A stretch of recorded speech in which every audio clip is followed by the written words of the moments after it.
폭 200m의 강, 그 위로 북한군의 중기관 총 수만 발이 피처럼 쏟아집니다. 도하작전에 투입된 국군 병사들의 시신이 산을 이루고 포항 형산강은 말 그대로 핏빛 지옥으로 변해버렸습니다. 생존 확률 0%, 세계 최강을 자랑하던 미군조차 고개를 저으며 작전을 포기한 이 압도적인 죽음의 강 앞으로 단 12명의 사내들이 걸어 나왔습니다. 우리가 뚫는다. 수백 명의 적진을 단 12명이 박살내버린 미친 유령들. 대한민국 국군 제3사단 이명수 1등 상사와 특공대의 이야기입니다. 1950년 9월 대한민국은 끝난 것처럼 보였습니다. 국군과 유엔군은 낙동강 방어선까지 밀려났고 이곳이 뚫리면 임시수도 부상까지 직공당하는 절체절명의 위기였습니다. 낙동강 방어선의 붕괴를 막고 인천 상륙작전에 맞춰 총반격에 나서기 위해 국군은 반드시 포항 형산강을 건너야만 했습니다. 하지만 강 건너편은 북한군 제5사단 정예 병력과 난공불락의 토치카가 버티고 있는 거대한 도살장이었습니다. 정면 돌격은 곧 자살이었습니다. 아군의 시체가 강물을 붉게 물들이던 절망의 순간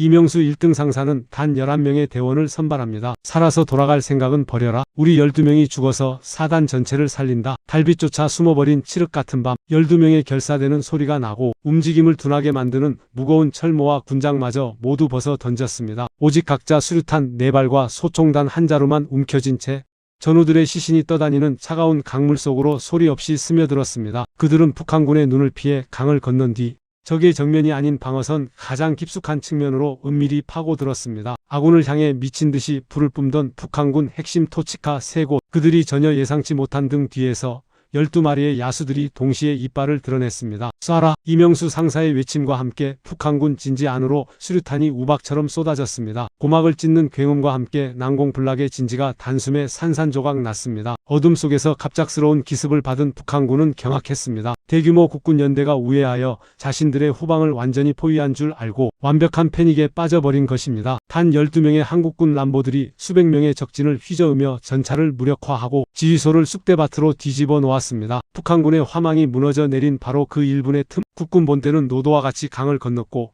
마침내 포항 탈환이라는 비현실적인 기적을 이뤄냅니다. 단 12명의 목숨을 건 희생이 수만 명의 전우와 풍전등화의 조국을 살려낸 것입니다. 그리고 이 영화 같은 이야기에는 더 가슴 뜨거운 반전이 있습니다. 자살에 가까운 이 미친 작전 속에서 이명수 상사는 전사하지 않고 끝내 살아남았습니다. 이후 뛰어난 리더십으로 장교로 현지 임관한 그는 2015년 88세의 나이로 눈을 감을 때까지 자신과 전우들이 피로 지켜낸 대한민국의 눈부신 발전을 모두 지켜보았습니다. 우리가 잊지 않는 한 영웅들은 영원히 살아있습니다. 더 많은 전장의 기록을 위해 기억의 전선을 응원해 주세요.